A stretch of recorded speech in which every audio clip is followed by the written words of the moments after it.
Paul, it was interesting. You know, you heard all the reaction yesterday, and what I kept hearing from people was that this was an indictment, further evidence that modern football is soulless.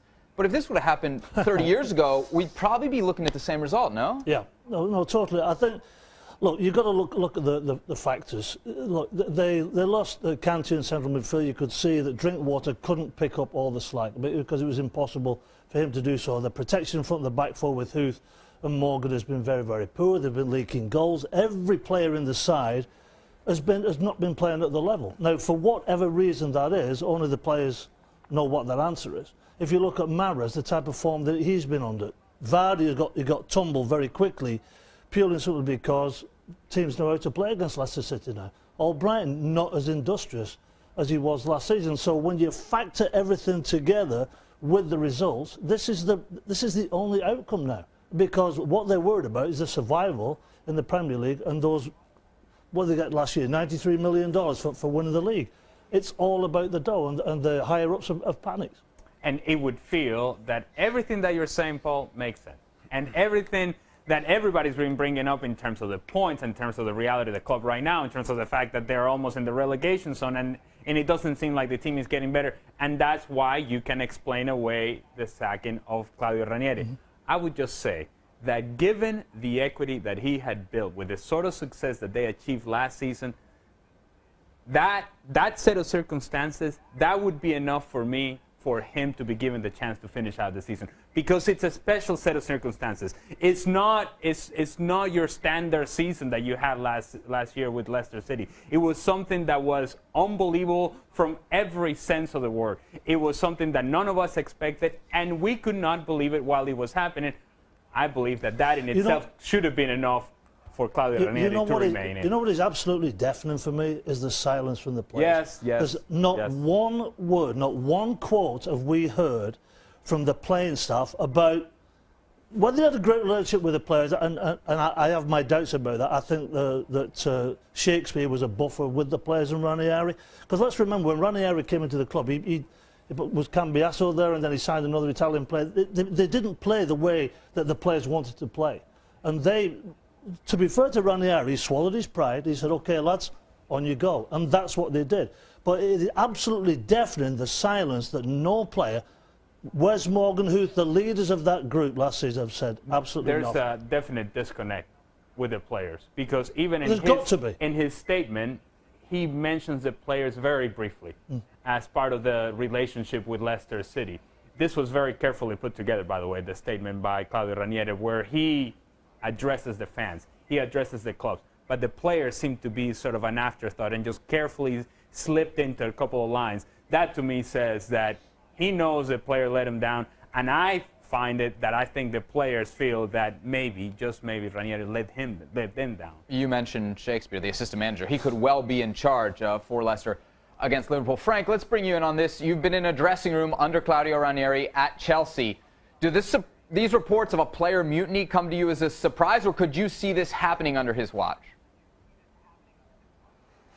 Well, I was feeling that something would happen, but I have to say, like the guys on set, that I'm very appalled with the club decision. And as the guy said as well, if you don't have any reaction, Paul, from the players, it's because I think they're really ashamed of what they achieved. Because I think they're angry. They're not angry anymore. I'm angry at them because they became stars. They had a bigger wage. And now they don't do anything on the pitch, and I can blame them even more when I see them being surviving in the Champions League, meaning that they are able to work hard when they decide to work hard, and that's completely that's a shame for me to see that. And to see, because it's easier to sack one coach than 25 players, but I think if you want to find somebody guilty for that, it's of course the players, because they didn't do the job, and the decision of the club is irrational for me, and I think they have to be blamed as well. Seb, all the goodwill, let me just put it another way, all the goodwill this club built up last year has gone, in my opinion. Now, I'm not saying I hope Leicester City get relegated, but I think there will be plenty out there that are thinking along that lines, thinking, well, I hope they get their just rewards. Let me put it in some sort of context. Leicester City have always been a bit of a nowhere club. In the top division, down the divisions. In the top division, down the divisions. You know, maybe for 2, 3, 4, 5 years at a time out of top flight football. Ranieri, but not alone, delivered one of the biggest sporting achievements ever in the sport that we follow. He topped his Champions League group, albeit one of the weaker ones. He topped them. He's still in the Champions League. 1 year after winning that, or not 1 year, a few months after winning the league, they sacked the manager because they've had a few bad results and they're losing a few goals and a few players are unhappy. I mean, it is weak management of the highest level, honestly.